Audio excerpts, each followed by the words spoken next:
Welcome everyone, welcome all the students from Universidad Autónoma de Barcelona to this new session of our program Defensa y Yo. I am Cristina Manzano, the director of esglobal. And first of all, I always want to thank the Embassy of the US in Spain for making this program possible.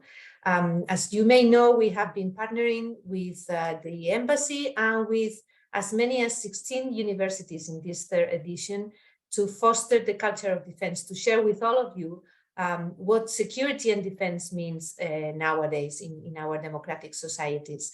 And today we want to tackle the future and the present of the transatlantic relations, what that means in terms of alliances and of strategies. It's a pleasure for us having today Jason Moyer from the Woodrow Wilson Center. As also you may know, it's one of the largest and most important think tanks in the US, and he is specialized in these matters, transatlantic relations, within the program Global Europe. Jason, thank you very much for being here. Just let me tell you what this is going to be about. I'll now pass the floor to Juan Pablo Soriano, your professor. Of course, I want to thank him, and I also want to thank Professor Rafael Grasa for the collaboration in this occasion. He will make a brief introduction, then we'll hear Jason, and then we'll open the floor for your questions. So I really encourage you to start thinking about what questions you want to pose later. Without further ado, Juan Pablo, the floor is yours. Thank you very much. Buenas tardes, good afternoon to everybody. Como sabéis, el evento de hoy es en inglés y desafortunadamente no tenemos traducción simultánea ni al catalán ni al castellano, pero esperamos que podáis seguirlo de la mejor manera posible. So let me just say that on behalf of myself and Professor Grasa, I want to really thank the speaker that we have today, Jason Moyer. As was said by Cristina, Jason is from the Global Europe program at the Wilson Center in Washington. That is a very important think tank and research center thinking about the world, in this case in Europe. We would like to also thank esglobal for inviting us to work with them. It's always a pleasure to work with them, with Cristina and all her team. Thank you for inviting us. And also we want to say thank you to the Embassy of the United States that has in part made possible this event and made possible for us having Jason here. And also they are not here, but I want to say muchas gracias al equipo técnico de la facultad. Thank you very much to the technical team in the faculty that made possible this connection after many, well, not problems, but challenging technical issues. I want to thank them for helping us for having this event today. So if I may, for a brief moment, I will shift to Catalan for a moment. Aquesta conferència s'organitza en el marc de l'assignatura de Relacions Internacionals que s'imparteix en aquesta facultat de Ciències Polítiques i Sociologia de la Universitat Autònoma de Barcelona i que també forma part del programa Defensa y Yo, del que ha mencionat la Cristina Manzano. I vull agrair molt i enviar un recolzament al professor Rafael Grasa, que com sabeu avui no pot estar amb nosaltres, però potser es connecta després, però volia fer aquest reconeixement al Rafael. So I will shift again to English. So today is a timely coincidence, I think. Today is May 9, as you know, is Europe's Day. So 73 years ago today, there was a presentation of this famous Schuman Declaration. It was a key moment, as you know, for the process of building a more united, peaceful Europe after the Second World War. And as you know, in that construction process, also the transatlantic alliance has been a key element, a key player in these efforts to build a more united, stronger Europe, both during the Cold War and nowadays after the Cold War. This transatlantic relation that is always been complex, multidimensional, and has not always been easy to maintain, but it is now again central for security, economy, development, and tackle many of the shared global problems and challenges that are confronted not only by both sides of the Atlantic, but by many other regions of the world. So today we have the privilege to hear a very renowned expert, Jason Moyer, on transatlantic dynamics. In this case, we are going to focus on security, geopolitics, and defense. And the title of his presentation is The Present and Future of Transatlantic Security. So again, Jason, thank you very much for being here with us and for sharing your ideas with our students here at the university. So just two final reminders in Spanish. Recordad para los estudiantes de la asignatura de Relaciones Internacionales que tenéis que escribir un documento que forma parte de la evaluación del curso y en el cual tenéis que poner en conjunto vuestros conocimientos sobre teoría y sobre lo que escuchéis el día de hoy. Y también para las personas que aún no se han registrado para este evento, os pasaré unos folios, si podéis anotar vuestro nombre y correo electrónico, y después habrá una pequeña encuesta que hacen los organizadores para ver qué os ha parecido este evento. So without further ado, Jason, thank you very much again for being here. Cristina, thank you very much for your presentation and for inviting us to work with you in this project. And Jason, the floor is yours. Great. Thank you so much for the kind introduction. I'm enormously grateful to the U.S. Embassy in Spain for inviting me to speak to you all today. And thank you so much to esglobal for organizing this session. And of course, thank you to your professor and to all of you for joining. I think this is going to be a really timely discussion about transatlantic security. I have a PowerPoint prepared just to, there we go. Let me know if you're not seeing this. So today I really just kind of want to walk through a couple of things. I wanted to talk about the current dynamics in transatlantic security and alliances. A lot has changed in the last year and a half, 2 years. So some of that will just be updates, things that might not necessarily be in a textbook, but are part of the ongoing debates. I want to talk a little bit about the future, where these things are going. A lot is still being worked out at the moment, but there are quite a few things that we can kind of look towards, some early signs of the direction of some of the transatlantic security debates that we're seeing unfold. And also, I'm just going to include some things that I have learned in my research that I wish someone had explained to me better and earlier on to hopefully save you all a little bit of time. And I understand too from speaking to your professor that you're working on a paper that will incorporate elements of international relations theory. So I've put in a couple Easter eggs throughout the PowerPoint to kind of give you some ideas for a potential paper. I don't want to make it too easy. So, some of these are just framed as rhetorical questions. But I hope that that'll help as you work on these papers. Let's see. So as I mentioned, I'm going to go through some updates. The Russian invasion of Ukraine, there's really no way to not talk about it. It's been a defining moment for transatlantic security, and it's really led to a renaissance across the European continent and dramatic shifts in alliance policy, from Finland and Sweden joining NATO to Germany upending decades of policy and announcing their new Zeitenwende. And then looking a little bit further ahead, there's this ongoing question of China and the Indo-Pacific and what role Europe and European allies will play in the Indo-Pacific. And of course, there's been always a lot of debate about European strategic autonomy. So I'd like to kind of provide you some of my perspective from Washington, D.C. I should say that I'm speaking today in my personal capacity. I am, as mentioned, working at the Woodrow Wilson International Center for Scholars. It is a congressionally chartered think tank. It was named after Woodrow Wilson because he was the first and only US president to have a PhD. Take that for what it's worth. So in terms of what we're talking about today, when we talk about transatlantic security, we're really talking about this Euro-Atlantic architecture. We're talking about the respective national militaries of major European countries, of the US, Canada, NATO members. Primarily, these conversations take place within the EU and NATO.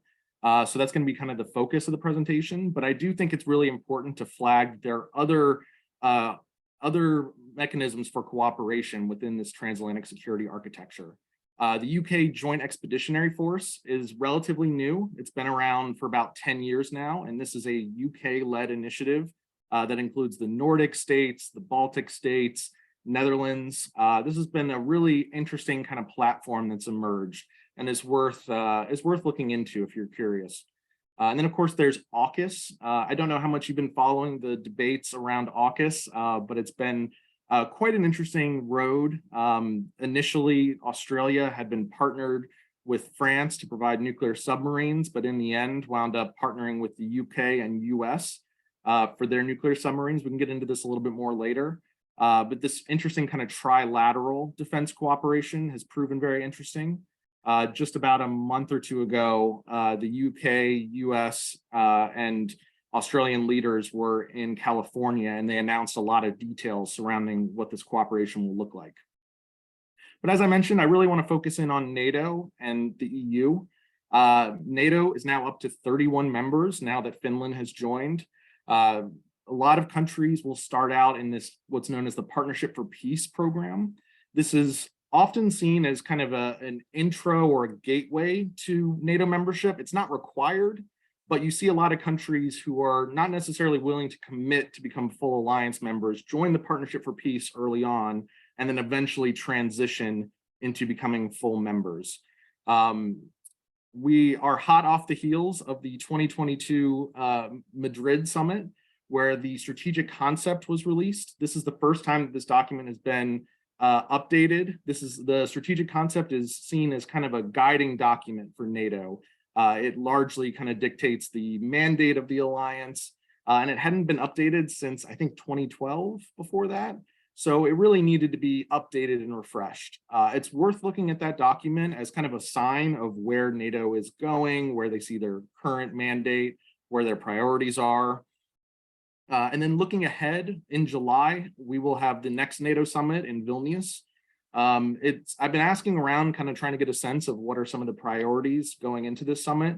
I know kind of the big thing that people are looking at is whether Sweden, who is still in the process of becoming a NATO member, whether they will become a full member by then. So we'll have to kind of see what happens there. But pay attention in July, even though it's vacation time, to what's happening in Vilnius. And then I should say too that NATO recently wrapped up this kind of exercise they call it NATO 2030. And it's looking at what will the alliance be like a decade from now? Where will the challenges be? I should say a lot of the research and writing of the NATO 2030 documents was done pre-invasion of Ukraine. So kind of take some of the things they say there with a grain of salt, but I still think it's a really helpful body of literature. They hosted events. There was a single report that was released that kind of outlines where the alliance is heading. And it's just a really helpful exercise for the alliance to kind of turn inwards and reflect on what it's done well, what it could improve upon.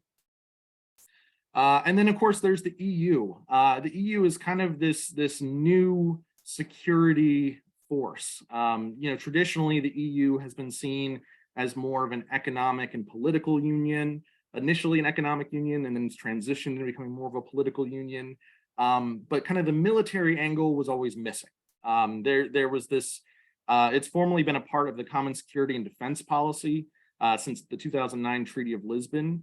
And then, of course, there were a lot of headlines back in 2017 when PESCO, the Permanent Structured Cooperation, was formally announced. That was kind of seen by a lot of folks as the creation. There was talks of whether there would be a European army, whether that was necessary.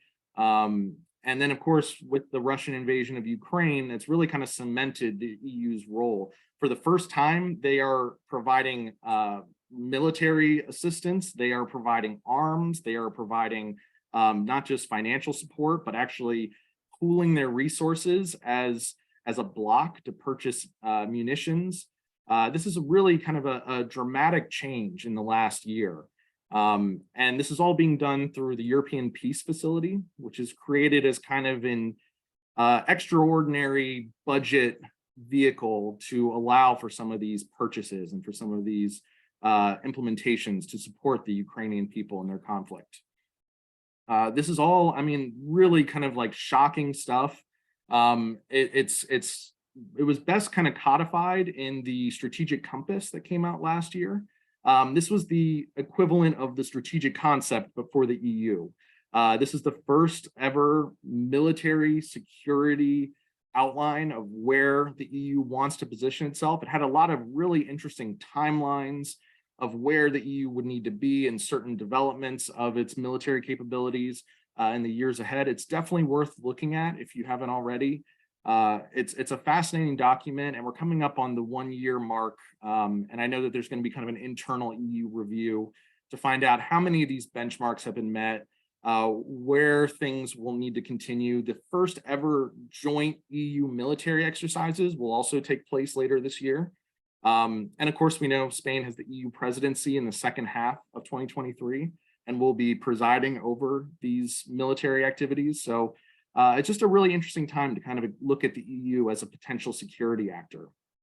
And in particular, a lot of attention has been paid to this obscure Treaty of the European Union Article 42.7. This kind of gets into a larger debate about mutual assistance clauses.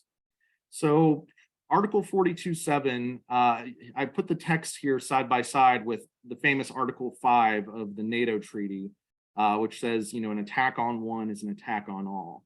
Well, the Treaty of the European Union has its own version of this mutual assistance clause baked in. It's never been tested, though.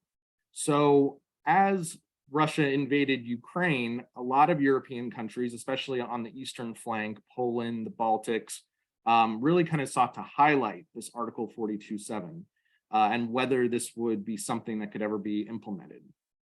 And for countries like Finland and Sweden, they kind of had to look like, hey, we're not in NATO. Will Article 42.7 protect us as members of the EU?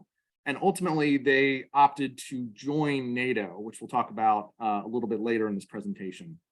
But I think it's really interesting to kind of compare these two mutual assistance clauses and whether, these are considered kind of, how they compare to one another, how they stack up. The NATO Article 5 is considered to be the gold standard of mutual assistance. And of course, all this to say, Europe is, extremely complicated. There are overlapping levels of organizations, NATO, EU. Some are members of both. It's all very complicated to a US audience, and I frequently have to break this down. But I trust that you all know most of this. So going into the Russian invasion of Ukraine, this was, you all, lived through this moment a year and a half ago yourself. We're seeing just dramatic shifts across the European continent. Germany has announced they're abandoning Nord Stream 2, a very controversial pipeline that would have led to it being more energy dependent on Russia. And just in general, European countries are shifting their energy policies to no longer be as dependent on Russia. One thing that I think is really interesting is whether neutrality has really ended. You see countries like Switzerland announcing sanctions on Russia, and does that mean that they're still neutral? Sweden and Finland historically have been what they call non-aligned, but in this case, they are now both opting to join a military alliance. So I think this is kind of an interesting debate that's playing out, especially across the European neutral countries. Ukraine and Moldova have been granted EU candidacy status. I think this is something that's worth, looking into more. Obviously, the road to joining the EU takes a long time. It can even take decades. But I think that this was a really symbolic move for the EU. And again, this gets us back to this Article 42.7 of if Ukraine and Moldova join the EU next year, then the rest of the EU would be responsible for its defense, according to this article that hasn't been tested yet. And then just across the board, we're seeing dramatic shifts in defense spending. We've really seen kind of 16 out of 31 NATO allies increase their defense spending. There's probably more. It can be really hard to track just how many countries have made major announcements. Spain, for example, announced that they are going to more than double their military budget and get to this 2% threshold by 2029. In the end, we had 7 NATO allies hit this 2% defense spending threshold in 2022. There were a few more that were on track to hit this 2% guideline, but then their economies improved and it kind of moved the goalposts a little bit. So they didn't wind up hitting that 2%. But I mean, this is way better than in 2014 when only 2 countries were hitting that 2% threshold. Denmark is another really interesting case. They held this referendum to no longer opt out of the EU Defense Pact. Now, this is something that's been in place since 1992. Denmark had this historic referendum where they rejected ideas of the EU citizenship, the common currency, the euro, and they also opted out of this defense pact. Well, after 30 years, the Russian invasion of Ukraine really cemented that it was time to opt back in, which is obviously terrific for the EU military capabilities. And it's also been really interesting to see how the UK interacts with the rest of the EU and NATO. It's actually been interesting to follow because for the first time since Brexit, there's actually been signs of positive discussions. France and UK relations have been pretty rocky as a result of Brexit, but this is giving them kind of a common project to work on. And as a result, we're now seeing better UK engagement because the UK remains a major part of the military conversation. They are a top donor in aid to Ukraine. They are regularly part of these NATO discussions, but obviously now that they've left the EU, it's complicated things. And then the other thing that's really interesting to look at is, this is an opportunity to refresh and update a lot of weapons systems in Europe. I have a colleague in the UK who's working on an article on this, how if Poland is sending a lot of its Soviet era weapons systems, tanks, jets, munitions to Ukraine for their use, this then provides an opportunity for them to refresh all these and get more modern equipment, get things that will ultimately strengthen the idea of a European will be a stronger European military capabilities. So all changes that, I mean, it's really sad that it took one country invading another to prompt a lot of these changes. But it's just been a whirlwind in the last year and a half of announcements of changes, and it can be a little bit hard to keep up with. So I just wanted to put some of the major changes here. Of course, one of the big things that has happened, Finland and Sweden announced that they are joining NATO. Historically, these two countries had kind of a long history of opting to not join NATO.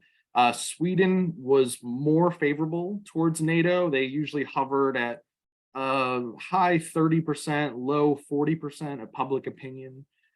Finland was a little bit more skeptical. There was never really an outright majority up until the Russian invasion of Ukraine. The last numbers I'd heard was over 80% of Finns now support their country being a member of NATO, which is just dramatic. I mean, obviously they share this border with Russia, and Russia invaded Finland in the Winter War. So that's kind of there's a lot of historical memory associated with Russian invasions in Finland. And Finland brings a lot to the military alliance. They have the strongest artillery in Western Europe. But at the same time, this also has doubled NATO's border with Russia. So it's, there's a lot to unpack there. Sweden remains in kind of a limbo state. They've applied for NATO membership, but they haven't been fully ratified. So far, Turkey and Hungary are the two countries that still are holding up the accession process. So hopefully in the next few months, we're going to see some kind of traction there. I know that the Turkish elections were kind of seen as a major hurdle. And once we get on the other side of those, hopefully there will be some movement. And both countries really add this interesting Arctic dimension to the alliance. They have tremendous capabilities operating in an Arctic arena. Finland has one of the largest icebreaking fleets and produces about 80% of the designs of icebreakers around the world. It's an icebreaking superpower. So as Russia consolidates more of its attention and troops in the Kola region of its country, into the military bases in the Arctic, it will be extremely important to have both Sweden and Finland as part of NATO. I can tell you kind of anecdotally, one of the conversations that is taking place amongst my colleagues in Sweden and Finland focuses on kind of what are the values of the alliance. Here, Finland has joined NATO, but then, you still have Sweden kind of stuck out in the cold, and you have two countries that are, playing political games and are holding up the accession process. So there's kind of a conversation now about how to best approach these countries, Turkey and Hungary, and what kind of role they should have moving forward. Should it be possible for a single country to hold up the accession process? These are all kind of ongoing debates that I think are really interesting and timely. And then, of course, Germany's Zeitenwende, which was the German word of the year last year. This was a major speech that German Chancellor Scholz gave to the Bundestag a couple of days after the Russian invasion of Ukraine. This is a monumental speech. I would highly recommend going back and reading that if you haven't already. I spoke to a lot of German colleagues who were just stunned by how concise he was, by some of the things that he announced. He announced a 100 billion euro fund for defense spending. He talked about completely upending Germany's longstanding policies towards Russia. This is decades of policy that he just threw out the window with this one speech. It's really kind of a once in a generation speech. And of course, it's been complicated. Germany's support for Ukraine, it's started and stopped a few times. There was this whole debacle recently with the Leopard tank system. There was a lot of calls for Germany to both grant Ukraine access to its Leopard tank system, as well as to authorize other European countries who had Leopard tanks. And it's a kind of an interesting case study if you want to dig into this a little bit more. Ultimately, Germany agreed to allow its Leopard tanks to go to Ukraine, but only after the US committed to sending some of its Abrams tanks. So there's this question of, is Germany really leading within the EU, within NATO, or is it more leading from behind? And I think that this is kind of an interesting debate that's going on, as well as whether Scholz will even be able to deliver on some of the things he promised in his Zeitenwende speech. Some people think he went really far out on a limb, announcing 100 billion euros, and that maybe he'll only be able to allot 60 billion euros or 80 billion euros, which is still a tremendous amount of money. But whether he's actually going to be able to accomplish all the things he laid out in that speech remains to be seen. We're also looking at the first ever German national security strategy. This document will hopefully be released in the next few months. It was supposed to be released back in February at the Munich Security Conference, but it was delayed. This is kind of the German government is putting together a comprehensive paper that will establish its security strategy moving forward. So keep an eye out for that. When that comes out, that's going to be a really interesting document to look at.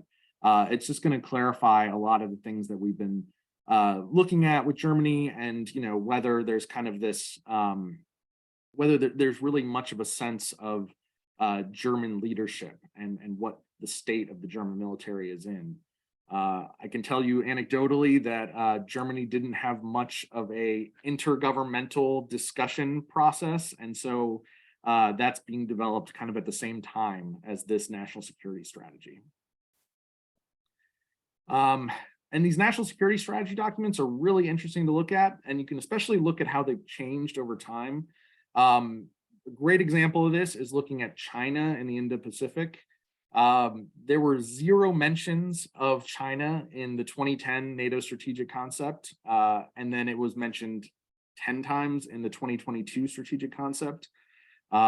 Several paragraphs were dedicated to China in that most recent strategic concept, which just kind of really shows you how China is becoming more and more of a concern for the US, the alliance, Europe as well.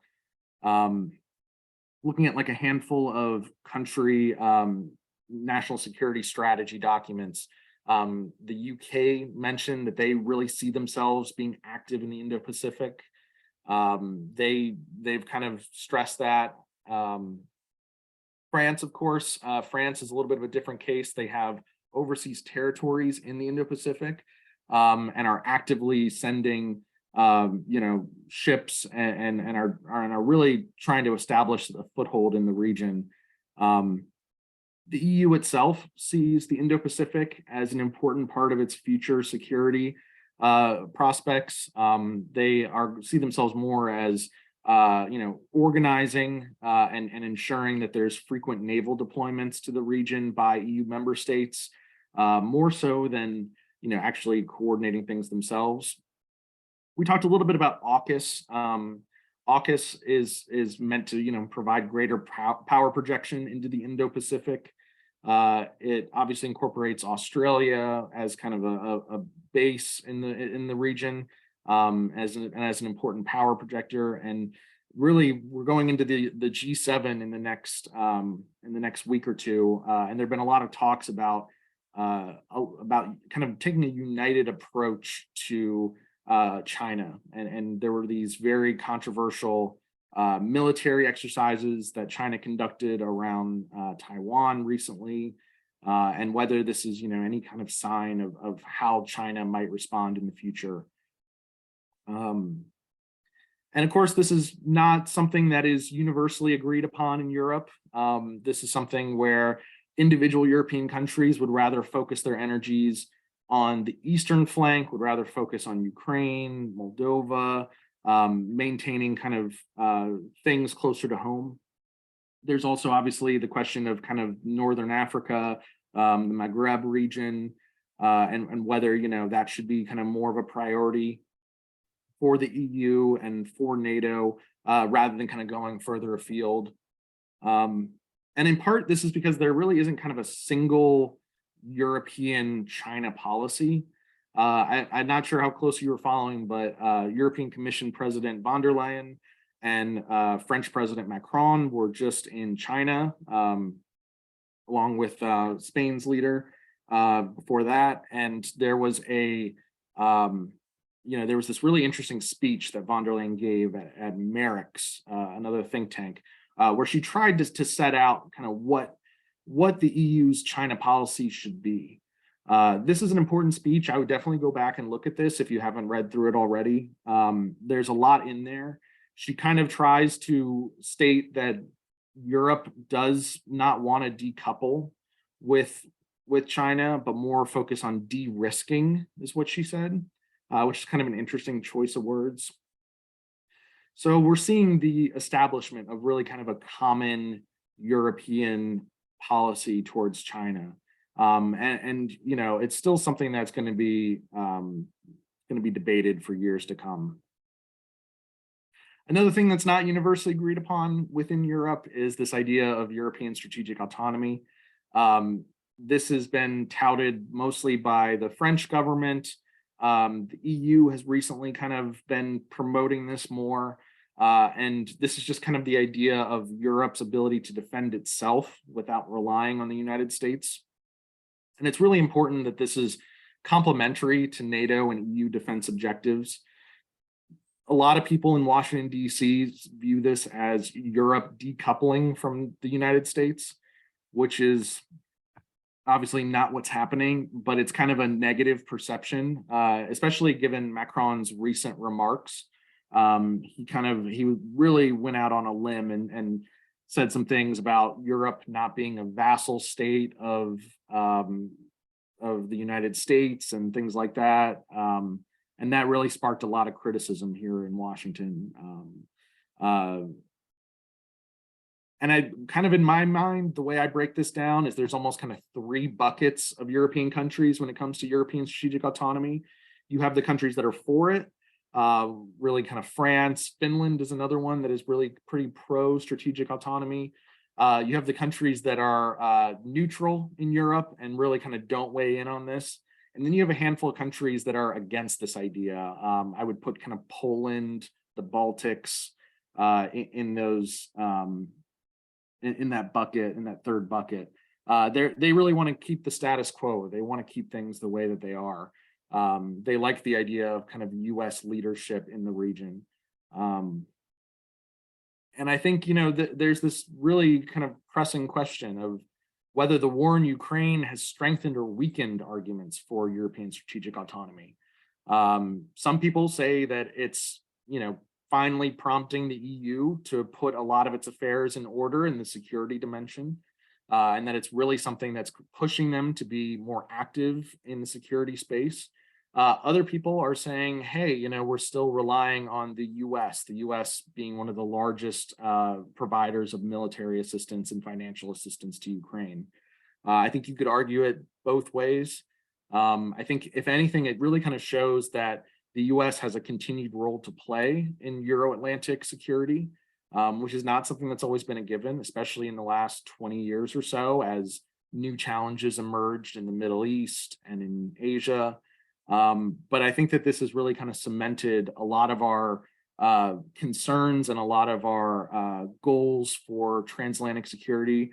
Obviously, it's very sad that it had to happen this way, but a lot of countries in Eastern Europe have been saying that Russia is a threat and could invade at any time, and we finally saw that happen. On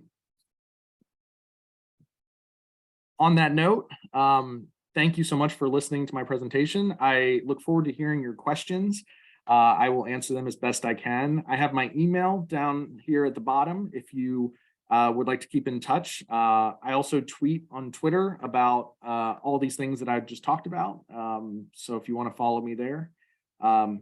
Thank you again. Back to your professor. Thank you very much. Thank you. It was very interesting. So how do we collect the questions now, Cristina? Okay, let me just give some instructions for those of you who are online. Please write your questions in the chat here in the app of Zoom.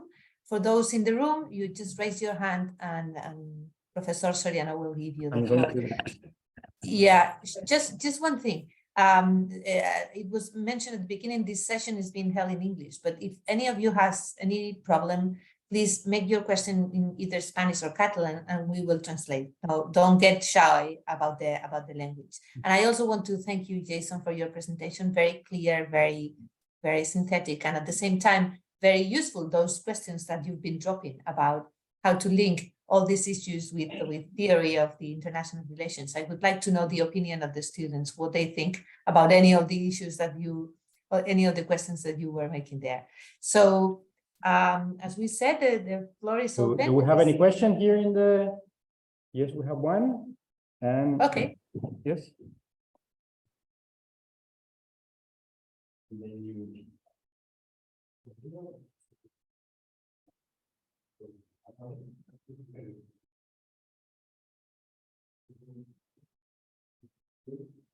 Hello. So first of all, we'd like to thank you for the conference. And Sorry, I don't know about you, Jason. I can hear it very, very poorly. Yeah. Maybe you can come here to the microphone. Sorry.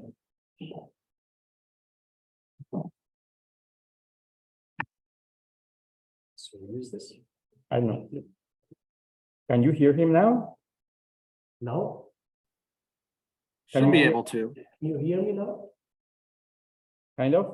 It's better, but Perhaps if you speak to here to the microphone, to the computer. Yes. The computer? I'm sorry about that. Yes. So, yeah. Oh, Yeah. stand up. Thank you. So, can you hear me now? much Yeah. better. Okay, so I would like to thank you first, Mr. Moyer, for the conference. And I have a question regarding a third actor in the transatlantic relations. I refer to Morocco. and its role. And why I asked this question, I would like to put a bit of context. If you remember, in the last NATO summit in Madrid, one of the aims of Spain was to introduce the southern borders of Europe in the strategic concept as a challenge for NATO. So this was achieved by the 360-degree challenges, this kind of perspective saying that challenges come from all directions. This is all actors and all areas. So what do you think is the future of Morocco, the role of this third country into these transatlantic relations? That's a great question. Very timely. I was just chatting with somebody from the EU delegation in the United States. He's originally from Spain, and I asked him what he would be interested in reading about, and he said he wanted to know more about Morocco and more about Spain's relationship with Morocco. So I'm going to write an article about this, but I haven't had a chance to dig into it much. I don't know too much more beyond, kind of what was stated in the NATO summit. I think it's obviously very important for NATO and the EU to focus on its southern neighbors. I think that it's has to be a top priority.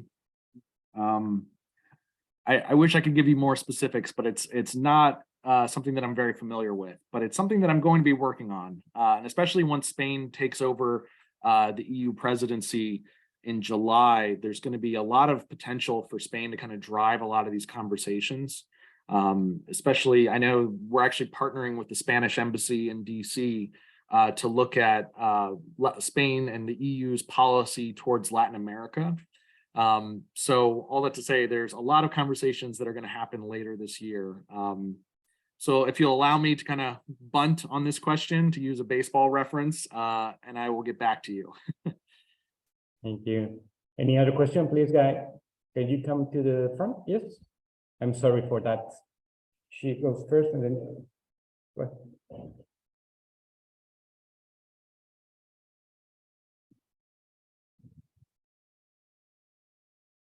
Hi, good afternoon. Do you hear me? Yes. I wanted to ask about since every period of government in the United States has a different approach of external policies. With the last Trump period, the transatlantic alliance was questioned and put into debate about it would be as strong as it should be. After the Russian invasion of Ukraine, of course, many doubts about this could disappear. But would you think that in another period of Republican government, would this be a topic again, or this invasion already made it clear that this alliance should be stronger? Thank you. Yeah, that's kind of the magic question. I think that there are a lot of concerns going into next year. There will be elections in both the United States and also in the European Commission. I think that's kind of unique. Those two cycles never sync up.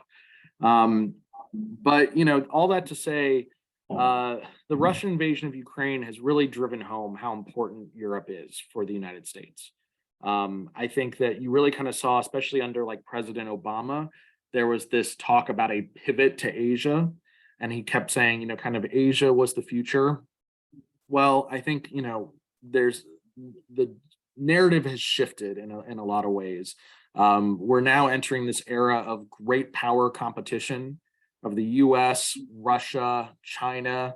I would argue that the EU should also be considered in that great power competition discussion, especially if there's going to be this kind of security element to the EU. Previously, a lot of people, especially more in like academic literature, would not count the EU because there was that missing hard security component to it. But now I think that it is something that can be considered. I think the biggest thing to look for is who is going to be the candidate within the Republican Party. There are a few front runners, but we don't know exactly who it will be. There is still talk about Trump potentially running. He has an equal chance of either running for president or going to jail. It could go either way.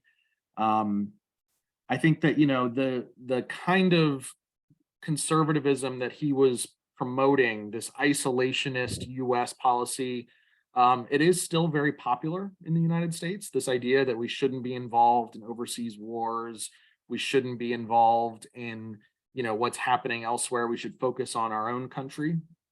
That still remains very popular here.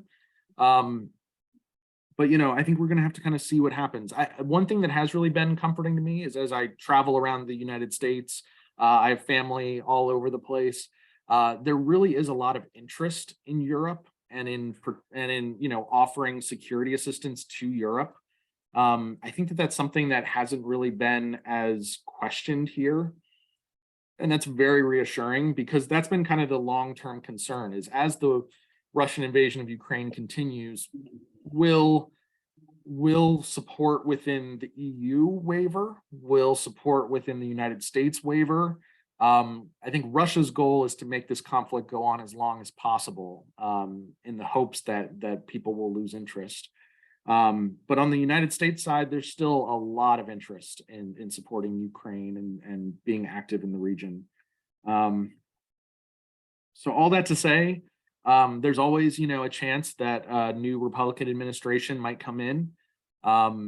You know, I think especially as we ramp up more towards the election, we'll get a better sense of who their candidate will be, and they'll make clear statements about what will happen. But it was a tough couple of years to be a pro-transatlantic alliance person in Washington, D.C. Under the Trump administration. There are, you know, some benefits that came out of that time, like we talked about how more European countries are hitting that 2% threshold than ever before. That's something that, you know, there was a lot of, Trump was driving a lot of those conversations. He was doing it in kind of a bullying kind of way, which wasn't the best, but it got results. And then, you know, obviously the other thing to look at is European strategic autonomy gained more popularity and gained more traction following that time. So yeah, you know, it's as they say, watch this space. More questions? While we wait, yes, come here, Paul. While we wait another of my students, let me just ask you another question. This morning we heard Vladimir Putin in his speech talking about that the West has declared a war on Russia because the West wants to destroy Russia. How this resonates in Washington, in the US, this narrative that Russia is going to be destroyed by the West. Can we make two questions in a row? Please. No. Hi, I don't know if you can hear me, Paul. Yeah. Yes. I had two questions, one following the previous question and another on AUKUS especially. First, what's the main difference in international relations of DeSantis, because it's the main other contender? And my second question is Sorry, in international relations of what? Of DeSantis, the other candidate of Yeah. other Republicans. Thank you. And then on AUKUS, recently Australia has created a policy, a 2022 policy of climate change, where it's production of more than 40–50% of greenhouse emissions to accomplish the 2 degrees of the Paris. And so as the internal demand will be drastically reduced in Australia till 2030, and the prices of oil, if this process is not correctly done, will drop drastically due to the offer is not changing. I want to ask, China will be benefited from this, will it still industrialize? How is this seen from the United States, the rise of China in its production, its capacity, economic production, and how powerful it is economically? Thank you. Yeah. I'll just go through them in order. Putin's comments this morning are his just continued attempt to shape the narrative It's something that I think a lot of people in the US just kind of downplay his remarks because he's talking to his people and he wants to, I mean, he even used all these references to Nazis, which we all know is not true, that there were Nazis in Ukraine. Meanwhile, Zelensky himself is of Jewish extraction. There's so much there that Putin's just trying to shape the narrative. He wants it to be, this is something that traditionally Russia has done, is they like to play this kind of victim card where they make it that NATO is moving to them, and NATO is encroaching on Russia. Well, Finland and Sweden only decided to join NATO after Russia invaded Ukraine. If you look at the numbers, they were not on track to join NATO. I've been following Finland and Sweden for 6-7 years now, and I thought they would never join, to be honest. And I actually thought Sweden would join first because traditionally Sweden has had better approval ratings for NATO within the country. And now here we are. Ultimately, Russia started this conflict. They started it when they invaded. It was a continuation of their annexation of Crimea in 2014. That was, kind of the first sign. And then if you go back further to the Georgian conflict, it's this idea that Russia feels a sense of loss by the breakup of the Soviet Union. And they really kind of want to get back to that imperial legacy that they used to have. So within Washington, D.C., his remarks fall flat. They fall flat as just a dictator, just trying to make a case for his brutal and unjust invasion. On DeSantis, so traditionally U.S. candidates will focus more on domestic policy in the early days than international relations. I don't know that he's made very clear what his views are on the international relations side. I haven't looked into it recently and what are some of his statements. It's possible that he's dropped some kind of hints. Generally speaking, his international relations philosophy will align with kind of the Republican Party's international relations philosophy until he kind of gets further in the election process. If he does wind up becoming the candidate of the Republican Party, there's always these kind of 3 debates in the US between the Democratic candidate and the Republican candidate. And usually the second debate is exclusively focused on international relations. That's always kind of the debate to watch, especially for folks in our line of work. There's probably going to be a lot that he's already hinted at about the southern US border with Mexico. He's probably talked about China a good bit. He might have mentioned Russia, but I don't know that he's talked too much about Russia or Europe more generally. And then on your question on AUKUS and kind of how the rise of China is being seen here in Washington, there's this, I think Washington, D.C. likes to have themes. For a while, it was Russia, then it was China. Now kind of Russia is back. You see a lot of the events around Washington, D.C. and the think tank community all focus on these things. The briefings, the congressional briefings up on the Hill, there's kind of almost like a through line of themes that you can track. And China is one that has really kind of been pretty consistent for the last couple of years. Obviously, we know U.S. relations with China were at an all-time low under the previous U.S. administration, President Trump. Surprisingly, President Biden has continued a lot of the Trump era policies. He's been very kind of hawkish and really kind of treating China. He's really kind of using, he's kind of, his approach to China really hasn't differed that much from Trump. It's that same kind of America first mentality. It's China is this existential threat. It's been interesting for me to kind of follow both on the EU level and then on the member state levels, how their kind of China policies have evolved. We saw China obviously kind of bullying Lithuania over its support of Taiwan. And you know, I think increasingly we're seeing there was some distance between the US and Europe on China, but increasingly they're coming together. We like to say there's less daylight between the United States and Europe than ever before when it comes to China.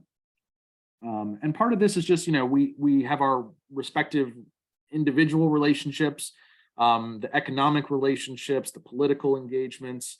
You know, individual European countries have really robust relations with China. China's been investing heavily in like the Balkan countries, for example, funding a lot of infrastructure projects. So their view on China is very different than, you know, maybe where you're sitting in Spain. It's something where gradually there's been kind of this coalescence of policy. And, you know, looking at von der Leyen's Merrick's speech, where she really tried to put forward an EU policy on China, it was actually not that far from the US policy towards China. It was a little bit more reserved. You know, they talked about how, you know, there would be this kind of economic component to the relationship, which I think the US is willing to kind of sacrifice its economic relationship with China if necessary. We've seen this through the use of sanctions and you know, blocking of acquisition of Chinese companies, of American companies. But, you know, I think it's something that's very much kind of ongoing. I would also say too that when it comes to China, you know, there's always this kind of Taiwan question. This is something that the US has a long history of supporting Taiwan. We do have a mutual assistance clause with Taiwan that we would come to its defense. This has been US policy for decades. And I think, you know, this is just kind of the reality of the situation. And I think China's paying attention to what's happening in Ukraine. I think they're taking notes. I think they're seeing how they might be able to do things differently if it ever came to that. But no, it's a tricky question. And I do think AUKUS is a measured response to China. I think it's just something where, you know, as we look at the militarization of the South China Sea and the militarization of the Indo-Pacific, it will be important for the US and Europe to have a presence there. The US likes to say that we're both an Atlantic power and a Pacific power, because traditionally we've had to do both. We have both coasts on our country. So a little bit of a rambling answer, but in part because it's a very complicated set of issues, and it's something that is continuing to unfold before our very eyes. Thank you, Jason. I don't know, Cristina, if there are any questions from the chat or from the from here. There was just one comment saying that being a Nazi is not only hating Jews, when you were mentioning the denazification discourse of the speech of Putin. But I have a question myself, if there are no more in the room. Do you have any other question, guys, here in the room? I'm also happy to talk. You know, it wasn't that long ago that I was in your position. I'm also happy to talk about what it's like to work in the think tank space. I've been working for the think tank world for 7 or 8 years. It's a little bit different than you know, working for governments or working in other sectors. I'm happy to talk about that. I'm also happy to talk more generally about any kind of career advice. If you ever want to reach out, please don't be shy. I think, Juan Pablo, if you agree, I think that sharing some insights about the think tank world can be very interesting, because it's a field that is very far from the students' mind. That is my experience. But let me also make this other question so you could address both. As an American, I'd like to know your opinion about the future of the European strategic autonomy. And I'm asking this because, well, you've explained how it came to life. It has also spanned to other fields. Now we understand by strategic autonomy also in energy, in economics, in many other fields. And that started mostly with the pandemic. And I always share this, I always tell this story. We had never thought that a mask could be a strategic item, and suddenly it became very, very strategic. But in terms of security and defense, the truth is that we aim to be more autonomous, and the reality with the war is that we are more and more dependent on the US. Among other things, because we are buying, I mean, Europeans are buying a lot of arms and equipment and ammunition to the US because you had that ready. And our military industry is much more slow, so to speak, or was not so well in place to produce the amounts needed these days. So my question, what do you think about the future of the strategic autonomy? Would it be possible one day? And then you can also comment about the think tanks, which I find very, very interesting. Sure. So I believe there's a famous expression, I'm an optimist who likes to worry. So I am an optimist at heart. I do think that European strategic autonomy is baked into the future of Europe. I think that it's both really beneficial to individual member states to be more militarily capable, as well as for the United States. It's taken on kind of a negative tone here, especially in the United States, especially with more members of the Republican Party, more US conservatives are kind of concerned about what this means. They want to make sure that a dollar spent on towards European strategic autonomy isn't a dollar they're not taking away from NATO. But as we like to remind people here, there's one national army, that is really kind of there. We're not talking about building separate bases for European strategic autonomy that wouldn't be used for NATO. It's all just investing in Europe. And I think kind of just to beat up on Germany a little bit, Germany, I think, kind of showed that their capabilities really weren't there. When the Russian invasion began, Germany had, I think, like 75% of its tanks were undergoing repairs. Some of them were not, didn't have their treads on. They couldn't actually roll out if they needed to. There's been a lot of talk about infrastructure within Europe. Can all of these bridges support tanks if necessary? How quickly can we get a military unit, a brigade from Spain to Latvia? How quickly can that happen? And I think it's something that's improved in recent years, but there's always going to be work to be done. I encourage conversations around European strategic autonomy. I think that it's really mutually beneficial. It's something where there's always going to be kind of some element here in the United States that doubts what this really means. And I think that's where it's important from a messaging standpoint. President Macron's comments were really badly taken here. So to the extent that becomes more of a pan-European approach, we had the Polish president was just in town after Macron gave these remarks, and he negated what Macron said. He said, no, we will continue to view the US as an indispensable ally. So you have, two European leaders saying opposite things. So part of that is, we just need to get everybody on the same wavelength. So I'm pro European strategic autonomy. I would really like to see it developed further and clarified. And I'm also hoping it doesn't become this kind of toxic term. Even within Europe, there are some European leaders who will not use that term because they see it as, capitulating to France or Western European leadership. But their actual actions are in support of strategic autonomy. They just don't use that term. So I think that it will be really, really important to make sure that term remains as politically neutral as possible, or maybe, a new term will have to be adopted. But the idea of strategic autonomy is really sound.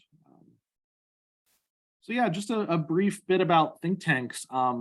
There's obviously wonderful think tanks within Spain. The Royal Institute, the Elcano Royal Institute is a wonderful institution. They put out some excellent thought leadership. We use that term a lot, thought leadership. It's kind of, in the US, we try to provide policy recommendations. and through the think tank space. Most of the European think tanks are based in Brussels. There's a couple in Berlin. The UK has a few, Paris. But they're really interesting careers. It's more kind of, it's if you have government work and then academia, so going into like working at a university, it's this kind of middle option where you are writing as if you were an academic, but it's more oriented towards a government audience, as well as kind of the wider public. So you can really conduct research on interesting topics. I will say it's a tough field to kind of get into initially. You spend a few years as a research assistant or, kind of handling more of the administrative side. But working for a think tank can be great. If you want to find, there's a really good resource out there. The University of Pennsylvania in the United States has done a think tank ranking.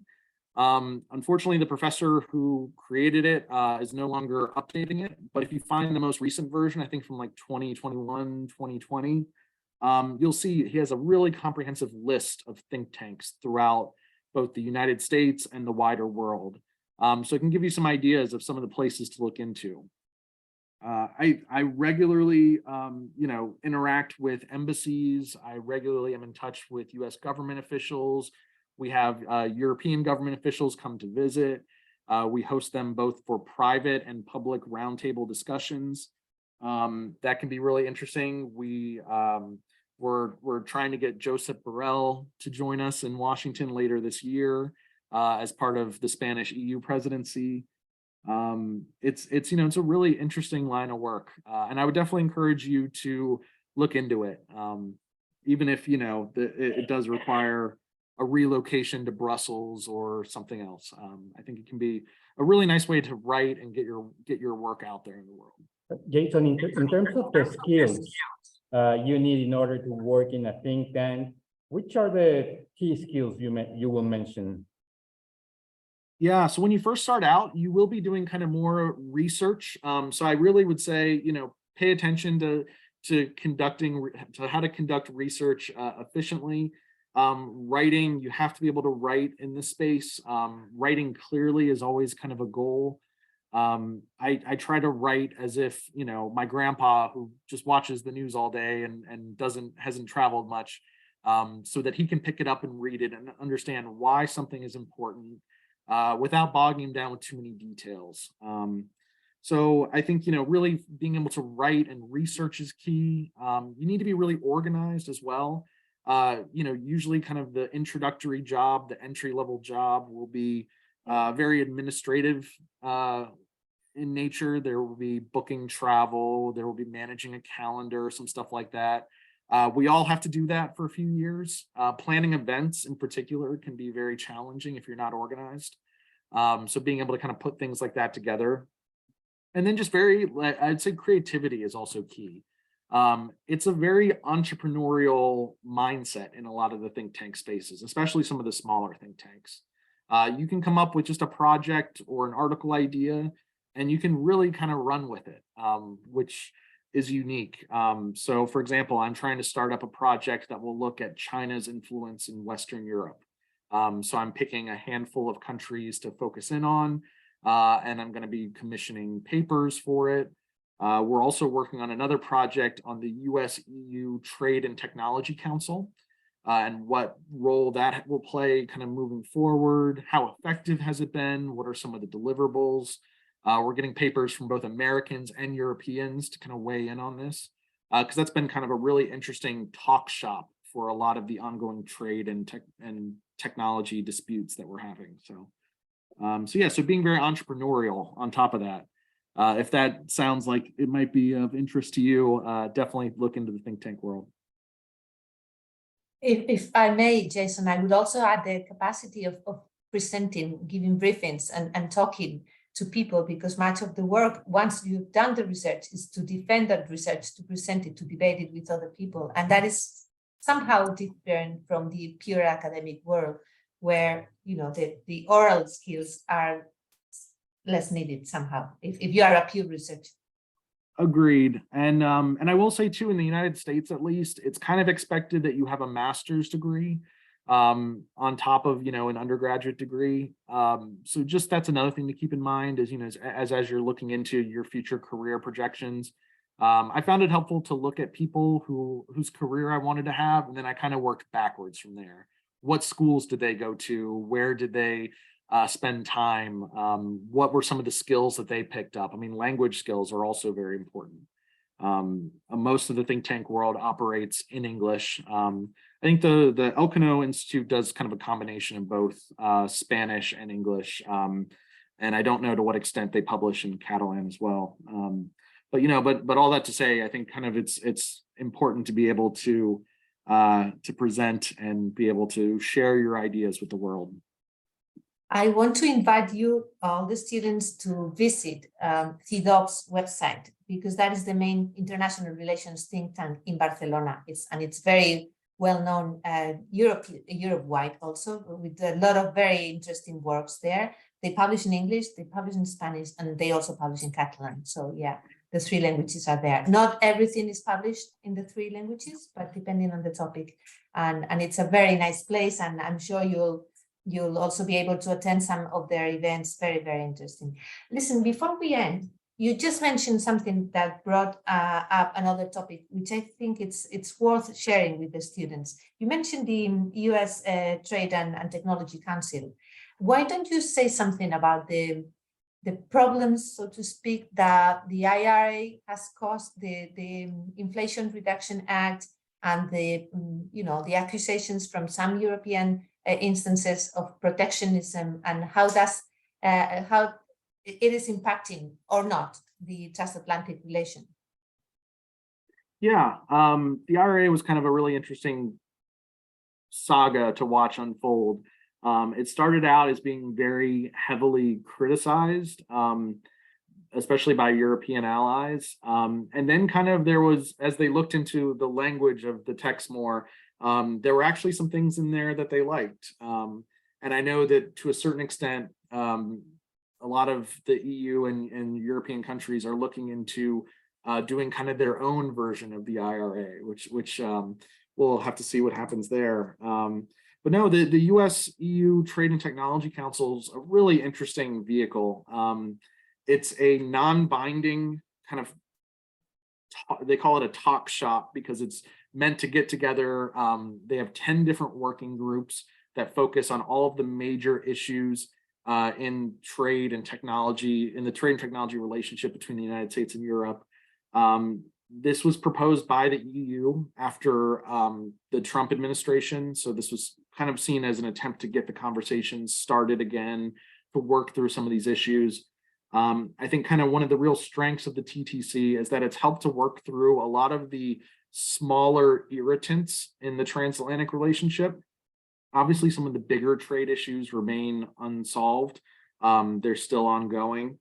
But I think it's really helped to kind of clear out some of the lower level irritants. So we're going to be putting together a series of papers in the next couple of months on the Wilson Center's website, if you want to check back in and find out what real experts in this field from Europe and the United States think about the TTC and whether it should continue, whether it should become made kind of a permanent body in the transatlantic relationship, or whether it's something that should remain informal and non-binding. These are all kind of the debates circling around the TTC right now, especially as we head into the next election, whether it should be kind of locked in as it currently is, or whether it makes sense to keep it a little bit looser. So. Thank you very much. So Juan Pablo, I'll give you the floor if you want to end the session, or if you want to add anything else. We can wrap it up. Jason, thank you very much. It has been a real pleasure to hearing you, sharing your knowledge with us.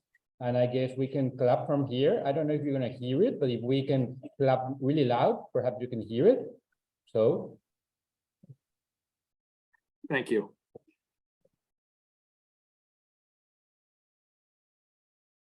It was really my pleasure, and please do keep in touch. If there's ever anything you can do to help from Washington, D.C., please don't hesitate to reach out. Thank you very much. And Cristina, thank you very much again for inviting us to Defensa y Yo. And we hope to continue our collaboration with you. We hope so. I also invite everyone to visit esglobal because many of these topics are there, and you can also read the analysis. For you to know, Jason, many of our analysis come from think tank works, so it's a very small world. Thank you again, Juan Pablo. Thank you, Rafael, for your collaboration, and I hope you have all learned and enjoyed this session, and see you soon. Thank you.